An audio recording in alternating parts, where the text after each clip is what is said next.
Hello and welcome to Sunday. This has been a very adventurous week. I got this uh, thing on my head. I ended up running into a sign. They are doing some construction work outside our offices, and they had put up a temporary sign that said no left turn. And I was going this way, and the sign is very, very thin facing that way.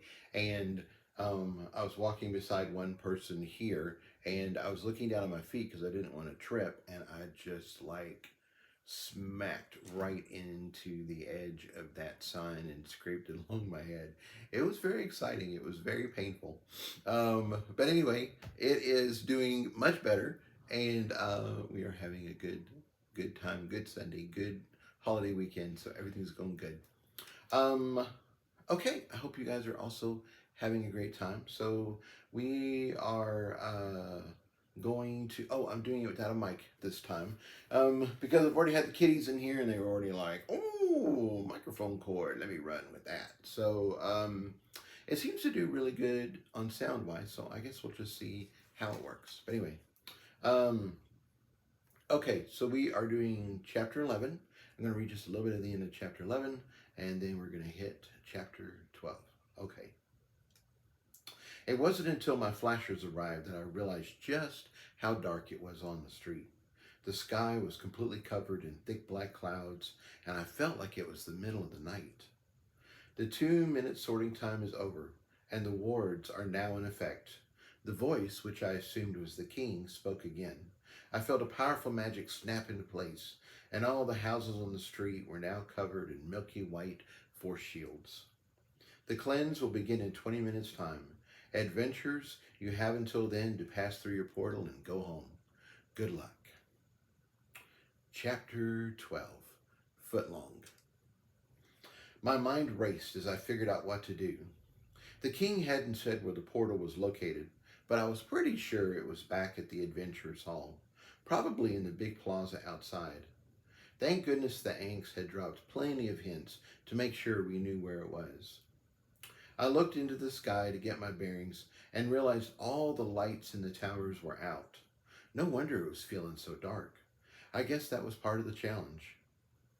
Even though the tower for Adventurers Hall wasn't lit up, I could see it perfectly against the dark sky.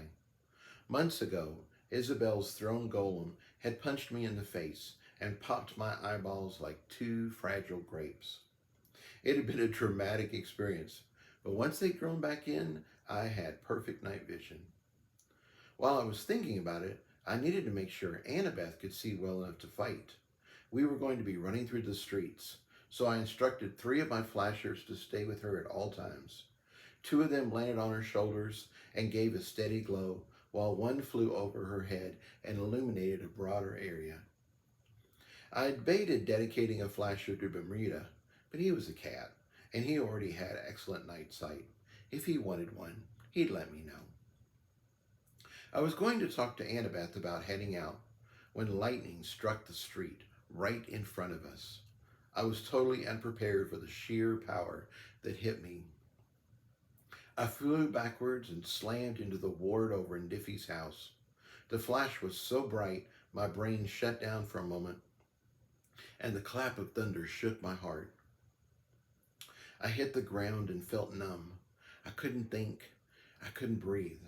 I struggled to pull myself together, but it was like I was floating in space and there wasn't anything to brace against. My center, my sense of self and my place in this world were gone. I gasped and reached for something, anything to anchor me. Surprisingly, it was my spirit that recovered first.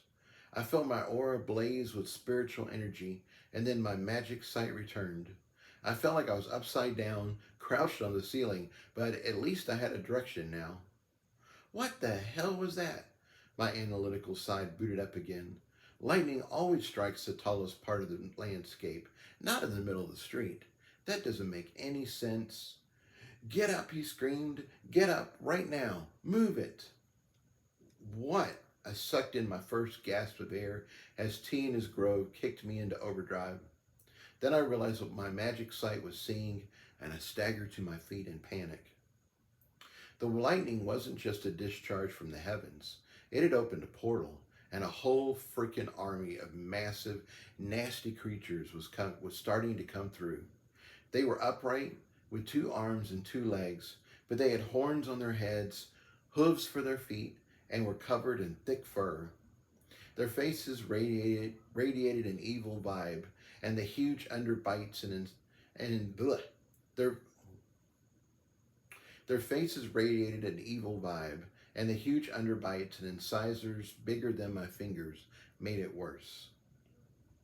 They looked like someone had taken the ugliest man alive, mated him with the ugliest goat alive, and then fed their spawn ugly babies for breakfast. To top off the fear factor, they were as big as John and roared like rabid lions as they came for us. The civilized part of my mind shit itself in pure terror, then ran gibbering in fear. My testicles tried to crawl up inside me, and I may or may not have peed a little. I was facing the creatures of nightmare. These were the boogeymen that had been talked about around the fire since our ancestors first walked upright. These were the monsters under the bed, the savage beasts in the shadow, the barbarians screaming murder. If it had been me, I'd have run away just as fast as my supernatural legs would carry me. I'd have run and run and never looked back. Even the devil himself couldn't have caused me to run any faster. However, I wasn't alone. Annabeth and Bermuda were crumpled on the street beside me. If I ran, the horde would be on them in seconds. They'd be ripped limb from limb and devoured in a frenzy of bloodlust. Annabeth's happy smile and easy laughter would be no more. Bermuda would no longer sit in my arms and purr with love in its purest form. I couldn't let that happen. I wouldn't let that happen. The animal part of my brain flipped the script, and adrenaline surged through me, shaking off my shock. The flip side to flight is fight, and the flip side of fear is anger. I felt possessive, righteous anger flash through my soul, and I was ready. Not today, Satan. They wanted to use light? Fine. I could use light too. My remaining flashers let loose with the lumens of a small sun. I didn't bother closing my eyes as I wasn't using my natural sight anyway. I released my bashers, my belchers, my surfer dudes. Attack, I screamed, and then charged. I had no plan. I just knew I had to jam them up at the gate. If too many of these Trolloc orc sons of bitches made it through, then we weren't going to live to see another dawn. I slammed into them, and they slammed into me. The action was fast and deadly. No quarter was asked, and none were given. This was a fight to the death, and I was damn well going to be the one walking away. If they had been like regular humans, I would have broken them like plastic toys and knocked them back to where they'd come from. They weren't normal humans, though. I could hurt them, but their damn fur was keeping me from doing real damage. It was providing a lot of cushion against my tense on contact, so the full might of my explosive punches wasn't coming into play. The fur also provided at least an inch of padding, so my spikes weren't penetrating as far. I still drew a bit of blood, but I wasn't shattering bones or reaching vital organs. I still managed to stop the orcs at the gate and pull the attention of the ones that had already gotten through. The problem was all the monsters that were massed on the other side. They were pushing from inside the portal, and there was no way I could stop that much force. More light, my analytical side, kicked in and started directing my actions. I duplicated my flasher 2 more times and sent them through the portal. They started strobe flashing like it was a rave and confused some of the orcs on the other side. That eased the pressure a bit, but it wasn't easy to create and fill more soul creations while fighting. But I made it work. More noise, my analytical side directed again, and I duplicated more belchers and turned them loose inside the portal as well. Meanwhile, the first belcher let out a thunderous brop, and several of the orcs staggered away, clutching their ears. Just as I thought, they have excellent hearing. My analytical side sounded very smug, which means they have a weakness. I felt Bermuda wake up beside me. He realized his human was in danger and screamed as only a cat can. He screamed of alley fights in the moonlight. He screamed of the law of the jungle. He screamed of death. I felt the image surge down our link, and suddenly I was calm. I was the eye of the storm. I'd been fighting with frantic anger. Now I was the conductor, orchestrating pain and despair to my enemies. The moonlight was my witness. I would not fall. The power of the Lagarel surged through me. My feet were solid in the earth beneath me. My trunk swayed in the wind. My limbs shattered their defenses and threw them away. Bermuda pounced on the nearest orc and shredded his leg. The orc screamed at a level I'd never heard before. It was like he was being burned alive. His cry was so loud and agonizing, the battle actually paused as everyone turned to look. Then the orc exploded, and blood, guts, and bone fragments flew everywhere. Bermuda screamed death again and jumped on the next orc. If we'd have just been fighting those at the portal, we'd have turned the battle right there. They were hurt by me, but they were scared shitless of Bermuda. None of them wanted anything to do with my companion. We weren't just fighting those around me, though, and the press of bodies in the back were forcing those in the gate to keep going, even though they didn't want to. Annabeth staggered upright and took a moment to recharge her shield charm. Then she summoned her dagger and shillelagh and joined the fray. Once again, she used the shillelagh to block and create some space, and the dagger to do the damage. It was now surgically sharp and cut through flesh and fur like hot butter. The flow of the battle shifted once more, and this time it took on a weird dynamic. I couldn't put my finger on it, but something was off. Call back your dudes, my analytical side said, so I did. They just didn't have enough force to do any real damage, so they were just wasting magic. If I'd had more time, I'm sure I could have found a way to make them more effective, but I was fighting for my life. There was no time to strategize. More belchers, he commanded, so I made 20 more. The others are fighting to protect you, my analytical side noted. As soon as he said that, it clicked. That was the weird battle dynamic I was feeling. I was the weakest link. Annabeth was carving them up like a Thanksgiving turkey, and Bermuda was popping them like balloons. I was giving them cuts and bruises. Even with the power of the Lagarel, I was only knocking them away and breaking bones. Of the three of us, I was by far the easiest one to fight. That had to change. Grow your spikes, my analytical side commanded. The fight was so intense, I didn't even think to question him. I just did it. I poured power into all 8 of my spikes and told them to grow. And that is what they did. 3 inches, 4 inches, then 5. Always before, I felt it when my soul creations bumped up against the max size of 3 inches. That wasn't just a theoretical number. I actually felt my little creation straining to get larger, and the cost in magic went through the roof. Now, though, the spikes were growing easily, naturally, like there wasn't any limit at all. What had changed? They are growing inside your aura, my analytical side said smugly. It was just a theory, but it looks like it worked. When you grow your soul creations out in the air, they have to create their own space. When they grow inside your aura, it's the perfect environment for them, and they can get even bigger. This wasn't the time for a full theoretical discussion, but I felt a thrill of excitement. This changed things. This added a whole new dimension to what was possible. Meanwhile, my magic started running low. My spikes had an insane level of detail, and it took a lot of power to grow them. Penny, I called, and she was on it. Fresh magic flooded my matrix, and I grew the shaft to 6 inches. Now I was finally doing some damage. I was punching through fur and cracking bones. However, these guys were big. I still wasn't reaching their heart or lungs. You know, the average penis size is 6 inches, my analytical side said gleefully, so you could say that you are effing them up. Time to get my Twinkies stinky. I bellowed, which was just bad timing as a creature of nightmare finally landed a solid blow and knocked me through the air. You can't be in a fight that is this chaotic, with this many fighters, and not get hit. I'd been tagged a lot up to this point, but they'd all been glancing blows. Red and his team had softened the impact, and I hadn't even really noticed them. They certainly hadn't slowed me down. This time, though, I dodged one stone club only to run into another one. The first monsters through the gate had just been fighting with their claws. The newest arrivals, however, were hairier and wielded primitive weapons.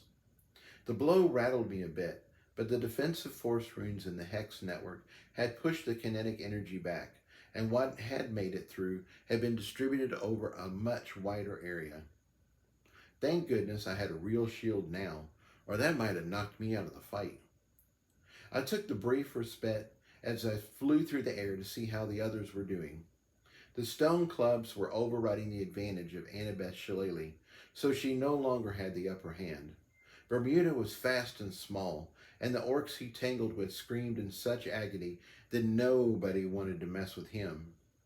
Running still wasn't an option, although I would have loved nothing better. I was in the middle of a fight with my back against the wards and too many orcs around me to make a break for it. Sometimes the only way out is to go through. It was time to porn size my pick stickers and go all Wolverine on their asses. Penny, I called again as I bounced off the ward and landed on my feet. She flooded me with even more magic, and I continued to throw it all into my spikes. 8 inches, 10 inches, a foot long. Now we were talking. Even with their denser fur, Spike was punching deep holes into them, and that was enough to finally start dropping them like flies. I started shredding hearts, lungs, and other internal organs, although the last option didn't slow them down fast enough. I experimented and found the best option was a couple punches to the chest and a couple to the pelvic region. These orcs weren't human, but they were humanoid, and their skeletons were similar. The pelvis is the fulcrum of all movement in the human body, and once I cracked it, they stopped fighting and went down fast. The battle continued at a furious pace, but now that I was finally taking them out in the center, the flow of the fight changed once again. We were eliminating them quicker than they were coming through, and we started advancing closer and closer to the gate. I pulled my soul creations back and was wondering exactly how we were going to close the rift when Bermuda did it for me. He clawed the arc of energy and it started flexing wildly. "Run!" I yelled, and a moment later, it blew up. The explosion knocked me around a bit, but this time I was prepared for it. I got to my feet and looked around. Orc bodies were everywhere, with blood, guts, and other unmentionables from Bermuda's explosive contributions. The smell was horrific, and the sudden silence was rather eerie. I quickly looked around for Annabeth and Bermuda. They seemed to be okay, although Bermuda was pissed about all the crap in his fur. "Are you okay?" Annabeth asked anxiously. "When I saw you surrounded by all those creatures, I just lost it." "I'm fine," I replied. "Actually, I'm better than fine." I quickly told her about the length of my new spikes. "What is it with men and the size of their toys?" she asked. She laughed at her own joke, but had a crazy edge to it. It had an edge of crazy to it. Fighting these monsters had been scary as shit. "Well, in this case, it was literally go big or go home," I said, motioning at all the bodies around us. She grimaced. "That was intense. I've never fought like that before. Thank goodness we've trained so much at the arena on the beach. Without all that practice, I'd have been killed for sure. Do you think the other teams are having it this bad?" I shook my head. "I think we just got unlucky. The thunder has stopped, so no more new portals are opening up. I hadn't counted the sounds, but I think there are only about 5 or 6 total portals in the whole city." Annabeth was charging up her shield charm while we talked. Time was ticking by, but I didn't want to go anywhere until her defenses were back up to full strength. "I'm okay. I'm okay right now, she said, but if we keep getting into fights like this, I'm going to run out of magic at some point. I've got enough to finish this quest for sure, but I'm worried about what's going to happen after that. We'll work it out, I said confidently. We always do. Now, are you ready to head out? She nodded, and we took off running down the street. I kept the adventurers' hall firmly in sight as we navigated the winding lanes. Thank goodness the tower was tall enough to see from anywhere in the city. Without that, I'd have gotten lost for sure. Bermuda, having 4 feet, kept up with us quite easily. We didn't run across anyone for a minute, and time was ticking down. The voice hopefully noted the time and let us know that we had 12 minutes left to get through the portal. Finally, we heard the sounds of fighting ahead and slowed from a run to a jog. I wanted to see what we were getting into before barging into the middle of another battle. We followed the curve of the street towards the screams and battle cries. It sounded like a team was having the fight of their lives and barely hanging on. The battle came into view, and I almost stopped in surprise.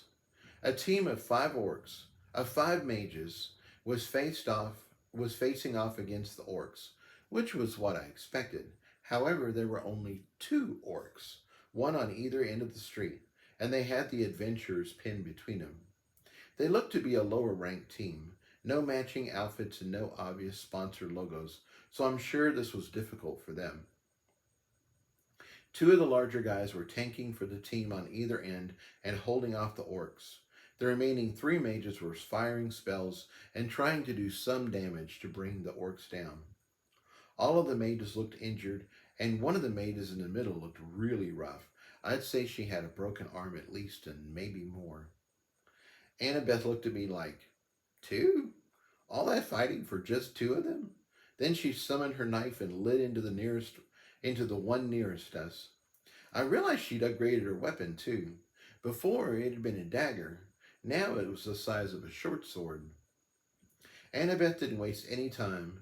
She stabbed the orc through the spine and then cut it in half. My little partner was tough. Head to the adventurers' hall, I yelled as I ran through the middle of the team. They just stared at us in disbelief, especially when I slipped inside the final orc's guard and broke him down in 4 punches. Time's ticking, I scolded them. Move it. Where's the hall? One girl unfroze long enough to ask. I pointed to the tower in the sky. Right there, I said. The rest of us can't see it, Jason, Annabeth said helpfully as the team stared at the pitch-black sky. Oh, I hadn't realized that. I knew it was dark, but I hadn't realized it was that dark. That was going to be a problem. I wanted to help the team, but that was a distant second in my priorities. My main thought was for Annabeth and how she was going to find the portal if we happened to get separated. 11 minutes, the voice said. I stopped, made 10 flashers, and filled them with magic. Then I had my dudes grab the flashers and rush them to the tower. Once they were in place, they lit up the night and provided a beacon of hope. Thank you. The other team seemed beyond grateful for the assistance, and Annabeth seemed happy too. I gave them a quick wave and smile. The competition was real, but so were these people. I couldn't leave them without any hope. When it came to the choice between monsters of legend and my own people, I'll choose the mages every time. I made sure the 3 of us were together, then we set off running again. The other team tried to keep up, but their injuries slowed them down. We left them behind, but I sent out a silent prayer to the universe that they would make it through the portal on time. It wasn't long before we were fighting again. This time it was 2 orcs against a team of 4, but one orc had a club and the other was swinging a mage around by the leg. It was a surprisingly effective bludgeoning device, as nobody wanted to get hit by a dead body. We took them out, yelled for the mages to head to the hall, and kept on going. I wanted to get to the portal home as soon as possible.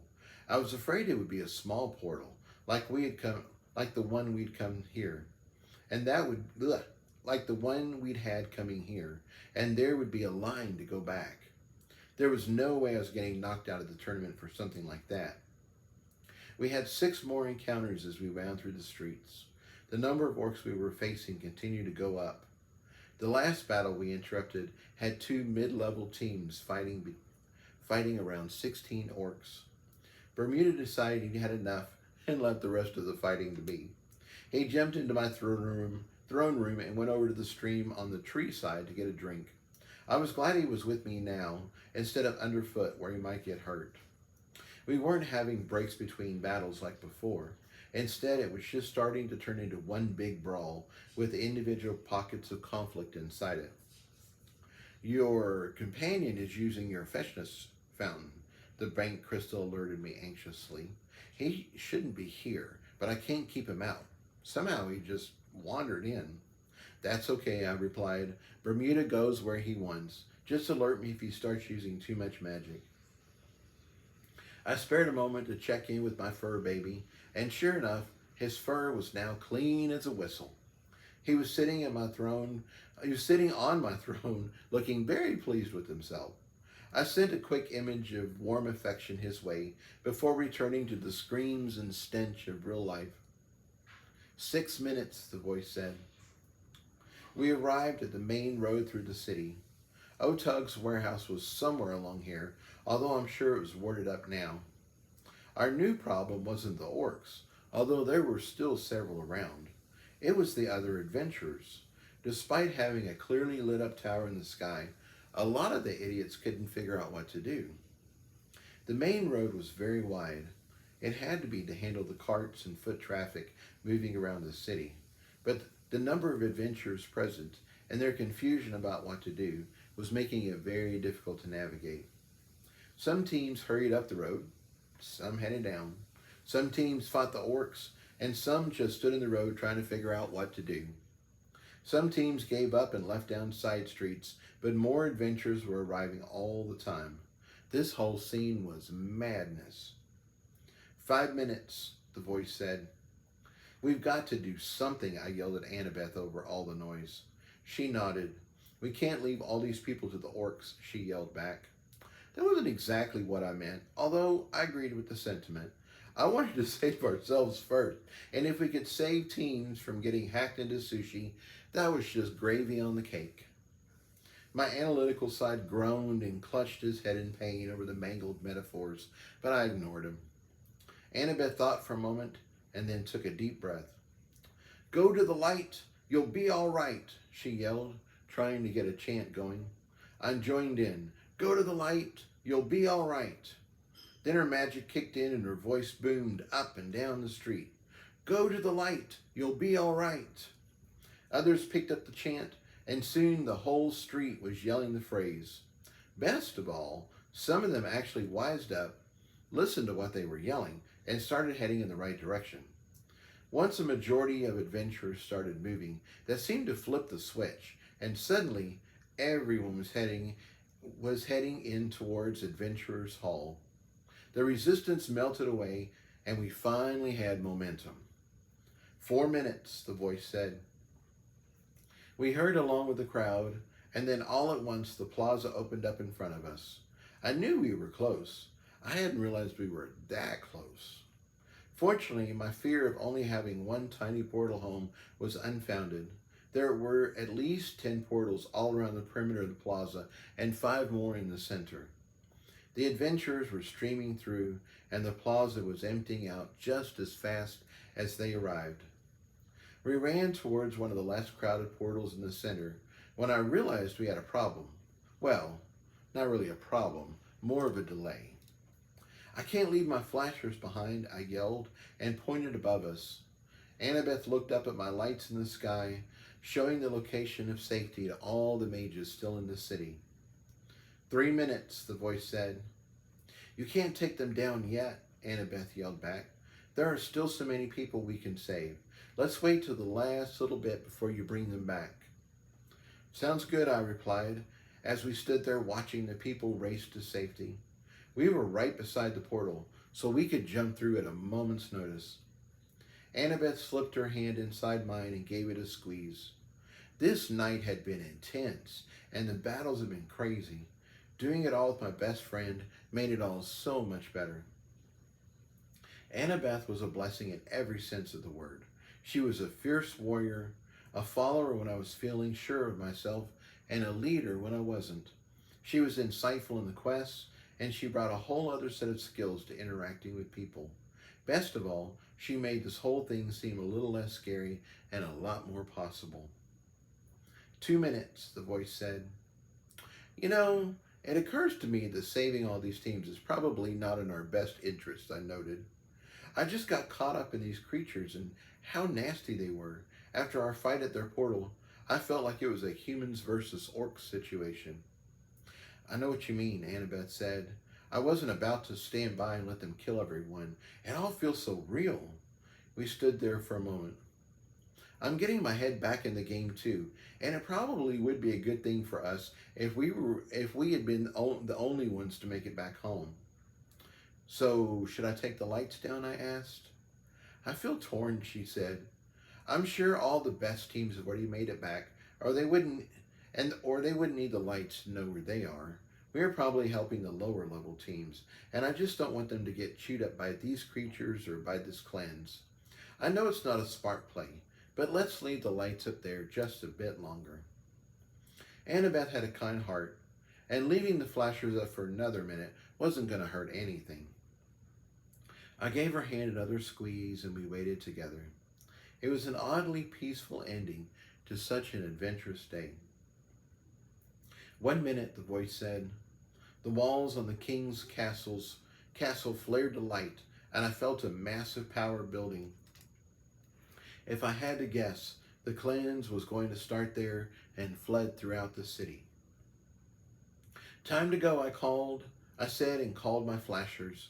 They arrived a few moments later, and I thanked them for their help as Penny absorbed them. I kept my lead flasher, of course, as duplicating them was still faster than making them from scratch, even with Penny's help. We both looked around one last time. I wasn't ever going to forget this place. Then together we turned and stepped through. Arriving back in the arena was just as jarring as when we'd left. We went from the darkest night to a space flooded with light.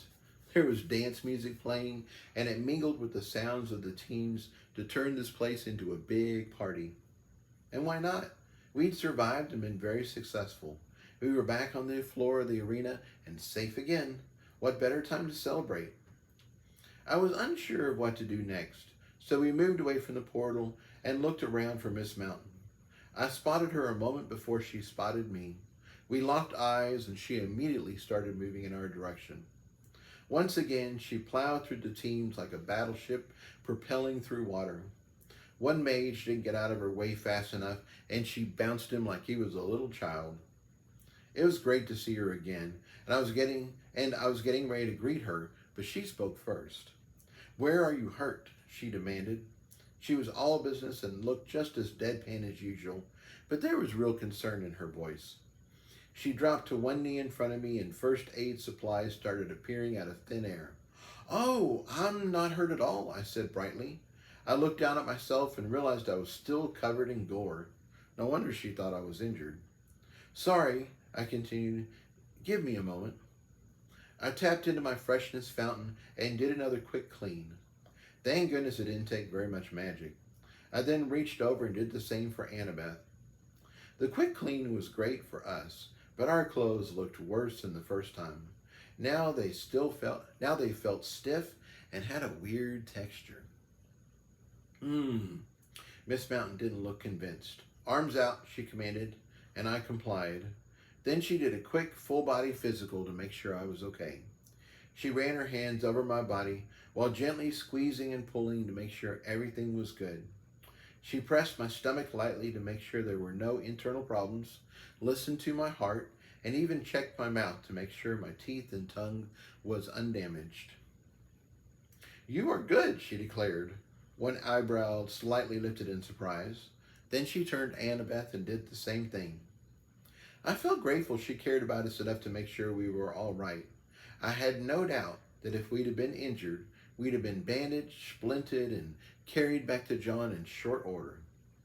You are good too, she said, and all the first aid supplies disappeared again.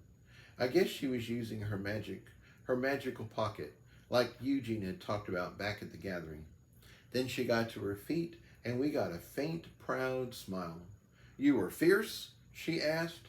"We were fierce," Annabeth said proudly, and gave her a condensed version of our adventures. "Very good," Miss Mountain nodded slightly. I could tell she was proud of us. Like the sailor said, "You've done admiral. Now follow me." We chuckled her pun and fell in behind her as she headed for the exit. Once again, I felt like we were two baby geese paddling after their mama. She led us out of the arena, down a hallway, and through the giant doors we first came through at the beginning of all this. There were lots of supporters waiting for their teams, but it was easy to spot John, and we headed his way.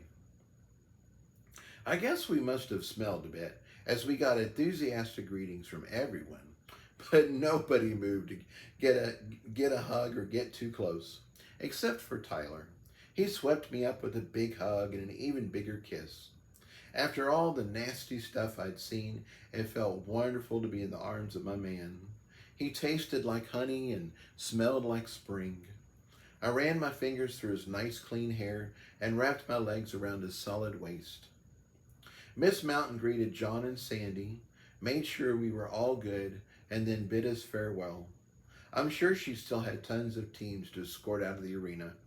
Before she left, she let John know she was perfectly happy with the threesome.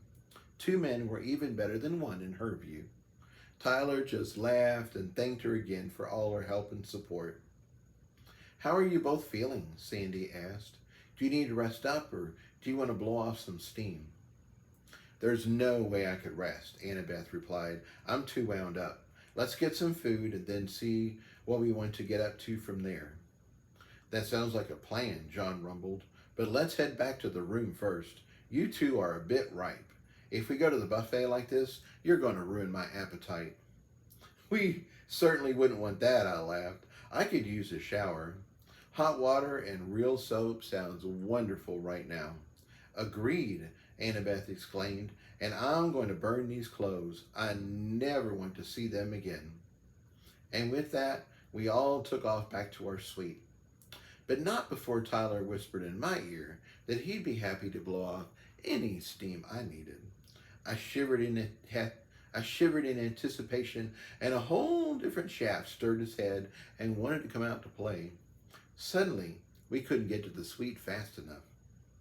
True to his word, Tyler shredded my clothes as soon as we got to the bedroom and blew the steam right out of me. I guessed that we probably didn't have a lot of time for the fun stuff, so Tyler lathered up his shower stick and slipped inside me while his hands cleaned my outsides. It was a master class in multitasking incubus style. The hot water felt cleansing, and the thick lather of soap made me feel wonderfully refreshed. Quick cleans with the freshness fountain were nice, but they are no substitute for the real thing. As wonderful as they were, what really pounded the stress out was Tyler's smooth, powerful hip action. I was in heaven. My man was loving me, touching me, and speaking words of encouragement as I cried out again and again. I couldn't say no as he milked me with his manhood and took me over the edge with his touch. I came again and again and again. I was spent, done, finished, fully sated. Okay, maybe not. Somehow, Tyler eked out one more time for good measure. I was shaking and just about collapsed. Just about collapsed as Tyler turned off the water and toweled me down. I was back to feeling steady again and blissfully happy as Tyler helped me get dressed. By the time we were walking out of the bedroom, I was ravenous. I had no idea how long we'd taken, but John hadn't started banging on the door, so it must have been acceptable.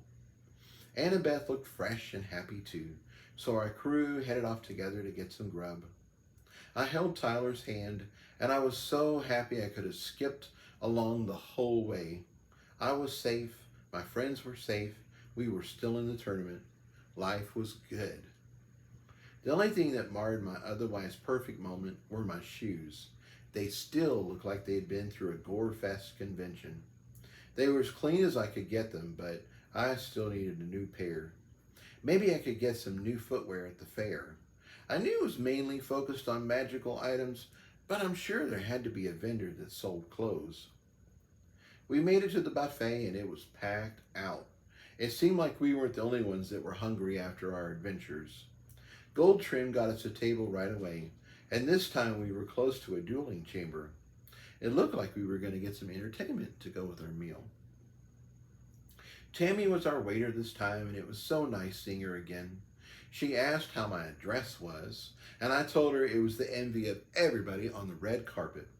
We laughed, and she said that if I ever ended up nearly naked again, she'd be happy to drape me in another tablecloth gown. I got my first plates of food, ate like I was a starving young animal, and went back for more. High-class restaurants with fancy meals are nice for dates and things like that, but when it comes to refueling my body and getting ready for the next event, I'll take a buffet any day. Tammy made me a new drink this time that seemed like a mix between lemonade, Sprite, and some other mystery ingredient that had a bit of heat to it. It was absolutely delicious, and I had so many of them she started bringing me two at a time. Sandy had gotten my first message with the summary of our progress and shared it with John and Tyler. My bank crystal had also sent out two more updates, one after we'd found the secret floor at Diffie's and one when we'd arrived at Adventurers Plaza.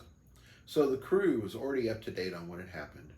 They still wanted to hear all about it, though, as it made for an exciting tale. Tammy was fascinated by our adventures, and Gold Trim stopped by as often as he could to hear the story. We had all the time in the world, so we just relaxed, ate, and talked all about it. Both of them wanted to be included in any future updates, so I tapped bank stamps with them and added their contacts. I was excited to count our bag of pearls and see how much we'd won. Sandy counseled patience, though, and said the middle of a buffet was not a good place for sorting out money. Annabeth agreed and said we could count it all when we got back to the room. I knew they were right, but I was still anxious to have a final number. Sitting by the dueling table was just as entertaining as I'd hoped. It certainly stayed busy. Every few minutes a new pair of mages showed up and went at it. Most of the duels ended quickly, without a lot of injury. Someone's pride always got hurt, and there were dirty looks and a few curse words, but overall it wasn't too bad. A few of the fighters really went at it, though, and the loser had to be dragged out of the chamber and carried off. What I found fascinating was all the different ways magic was used for attack and defense. There were the normal shields and weapons, of course, but there were also animal totems, plants, stones, mud, water, heat, cold, and tools of every kind. One guy even fought with what appeared to be a bag of M&Ms. It was easy to see which paths were real and which were made up. The real paths had fully realized attack and defense themes with lots of detail and power. The made-up ones went back to regular weapons like swords and clubs and tried to give them a visual twist. For example, one guy displayed he was on the path of the vicious Wolverine, but he fought with a sword that looked like a really long tooth. I was starting to get curious about paths and what they could do. From what I could see, they inspired mages to be more creative with their magic and helped them create a more fully realized attack and defense system. It didn't change my underlying theory, which was that detail and personalization were king. In almost all cases, the mages that fought with the most detail in their magic won their matches.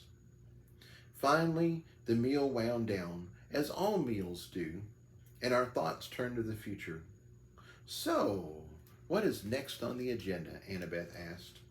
Do you mean tonight or until the next quest? Sandy asked. Both, Annabeth replied, and I nodded in agreement. Tomorrow is a day for rest and preparation, Sandy said. I assume most teams were injured and used up a lot of magic, so tomorrow they can heal up and work on regaining their magic. Talk also noted that tomorrow is a day where the palace makes a lot of money. Most of the teams and spectators are still here, So they spend the time drinking, gambling, and indulging in all the services the palace has to offer.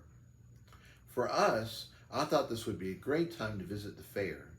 The bank has an entire store dedicated to pets, and per our agreement, we need to learn as much about them as we can. Since we've made it the second round, we are supposed to visit one of the confessional booths and get interviewed. Apparently, we can do that at any time before the next quest. Is this like they do on reality TV shows? I asked. You know, like when the drag queens say how they really feel and throw some shade? I assume so, Sandy laughed. Although I don't know about throwing shade. When you both do well in a tournament, everything you say in the confessional is bound to come out. I don't think we want to create any new enemies. Agreed, Annabeth said and gave my hand a pat. I'll make sure he stays in line. I just laughed with them and let it go. I hadn't planned on throwing any shade, but sometimes my analytic sassy side came out. It was probably a good thing Annabeth was watching out for me. The next tournament quest begins the day after that. Sandy continued her scheduling conversation. It starts at noon, so we'll probably do a repeat of what we did today. That seemed to work out well. As for tonight, I thought we might try something a little different. She paused dramatically and her eyes twinkled. How about we all go to karaoke? Huh? That was not what I expected her to say at all. It could be a wonderful stress-free time that doesn't focus on magic or the tournament at all, she continued. It's got a bar, so John can gather information at the watering hole. And it's also a full stage with a live band. This isn't dive bar karaoke, although that can be a lot of fun too. This is big-time supernatural karaoke. Who knows? Maybe we'll hear popular songs from the turn of the century, or get to listen to someone with world-class talent. I know we're here on serious business, but we need to remember to have fun too. Her excitement was infectious, and we all agreed to go and check it out. We said goodbye to Tammy and Goldtrim, and then mapped our way to the show. Sandy was right. This wasn't dive bar karaoke. This was classy 1920s karaoke with a little touch of Moulin Rouge. The theater had lots of character, with scroll work, gold leaf, and alcoves with statues. Some of the statues were classical, like ancient-looking gods in togas. Some of them were naked, though, and doing very naughty things to each other. There were lots of seating, with high tables and tall stools. The tables weren't very big, just enough to hold a few drinks, but they were easy to move around. And that worked out well, as some of the groups had over 20 people, and they grouped several tables and chairs together. For us, one table was perfect, and we easily gathered 4 stools and settled in to enjoy the show. The band was freaking amazing, and it felt like they'd been playing together all their lives. However, I realized they were only a collection of musicians, as a couple of mages stepped up on stage, pulled their instruments out of thin air, and joined in. A few minutes later, a musician left carrying an empty glass. I assumed heading back to the bar for a refill. I was feeling a bit thirsty myself, so Tyler, John, and I headed to the bar to get whatever fruity concoction the bartender was willing to make me. While I was there, I felt a light touch on my elbow. I turned to see a team with curious looks on their faces. "Were you the team that lit up the tower?" she asked softly. They didn't seem hostile, so I nodded politely. "Thank you for that," she said, and her whole team nodded behind her. We got so turned around fighting those crazy monsters, we'd have never found our way out. We're still in the tournament and still planning on winning some more prizes, thanks to you. I know you're the house team and this is probably so overwhelming for you, but would you let us buy you a drink? My mind flashed to the genie with the blue bottle that had poisoned me at the gathering. This team seemed nice, though, and I'd already ordered the drink from the regular bartender. They were just going to buy it. Surely there couldn't be any harm in that. I smiled, nodded, and thanked them for being so kind. They seemed very grateful, but they also seemed a bit anxious about talking to me. I got the feeling that it wasn't good to be seen talking to the house team. Still, they paid for my drink when it arrived, wished me well, and scurried off. Tyler and John were totally amused by the whole thing, and as we were headed back to our table, it happened again. This new team couldn't buy me a drink, of course, as I already had one, but I still got a quickly whispered thanks and a deep bow. When we got back, Sandy and Annabeth made their drink run, and the whole thing happened to them. I feel happy with our decisions, Annabeth said when we were sitting down together again. The people I talked to don't seem like the higher level teams, but they seem very grateful that we helped them stay in the tournament. I know we're competing against more teams this way, but I think we made some friends tonight. I don't know that I'd call them friends, I laughed. I think we're still very much the uncool team, but they don't want to be seen talking to us. I agree with you though. I'd rather be kind and supportive than blah. I'd rather be kind and supportive rather than assholes. I think we should toast to that, Annabeth smiled, to being kind and supportive when we can. Hear, hear, I agreed, clinking glasses and took a long sip. The first fruity concoction went down very easy, and it wasn't long before I needed another. I didn't even have to go to the bar this time. Instead, a waiter stopped by and told me I had a fan and the drink was already paid for. I looked around and a shy brunette caught my eye and gave me a wave. For a moment, I thought she might actually come over and talk, but instead she looked around with a guilty look to see if anyone had noticed. Then I got another brief wave before she faded back into the crowd. I had been so caught up on the decor and the music, I hadn't noticed the waiters circulating throughout the theater. They were keeping with the early 1900s Moulin Rouge theme with outfits of leather and lace. They were covering up more than they were showing, as lots of teams were showing more skin than they were. The hint of naughty was tantalizing though, and it really showed off the male waiters' asses to good effect. The night continued, and that wasn't our only visit by the waitstaff. In fact, nobody from our team bought their drinks for the rest of the night.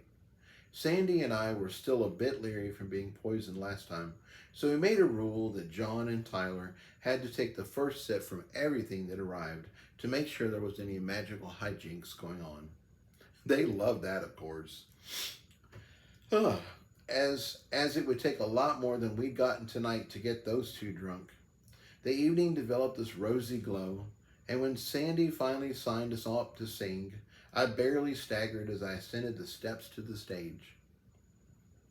Annabeth asked what I wanted to sing, and I said anything by Pentatonics, which didn't limit us at all. They are an amazing a cappella group that covers all ranges of music, so there was a lot to choose from. We decided to do Hallelujah, as everybody knew it, and they'd already sung it together when they were trying to keep Carl's rotten magic off of them at the cave. Maybe it was the alcohol talking, but I was shocked at just how good we sounded. Annabeth was our lead, of course, and her voice soared like an angel. She wrung every drop of emotion out of the lyrics, and I felt inspired, sad, and worshipful all at the same time. John took the bass, and when his voice dropped, the floor shook. Sandy and Tyler knew how to sing backup, and they filled in the middle. They'd only left the top end for me, and to my surprise, my voice soared. I always knew I could sing tenor, but I'd always tried to sing more manly. My dad had hated it when I'd sound like a Welsh choir boy.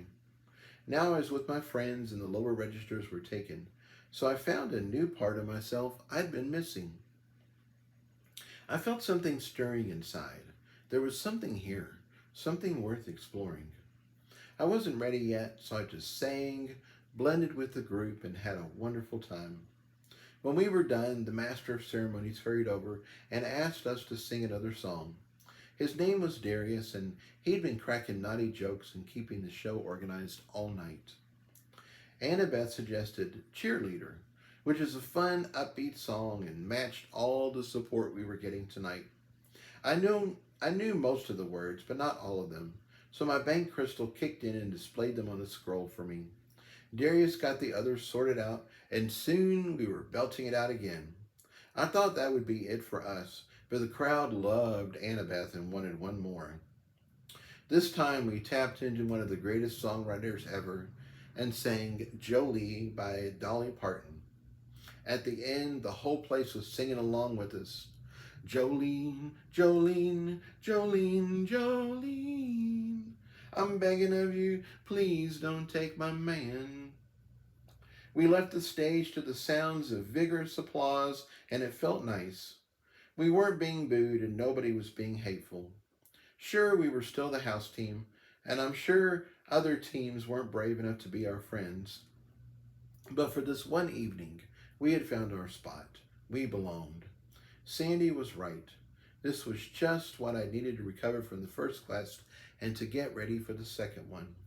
We stayed for a while longer, then headed back to the suite. Annabeth was on cloud nine over how well our performance had gone, and she was already thinking about going back again tomorrow night. I thought that sounded like an excellent idea. I was weaving a bit, so Tyler undressed me and put me to bed. Then he got naked himself and crawled into bed behind me. He wrapped his manly arms around me, and I felt happy and safe. Bermuda settled on my pillow, and Mr. Tubbles settled onto Tyler.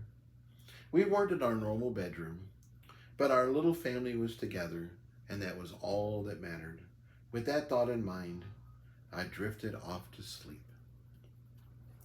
And this ends Chapter 12, Footlong. Next, we have Chapter 13, Suit. All right, see you guys later. Hope you all are having a wonderful holiday weekend. Bye.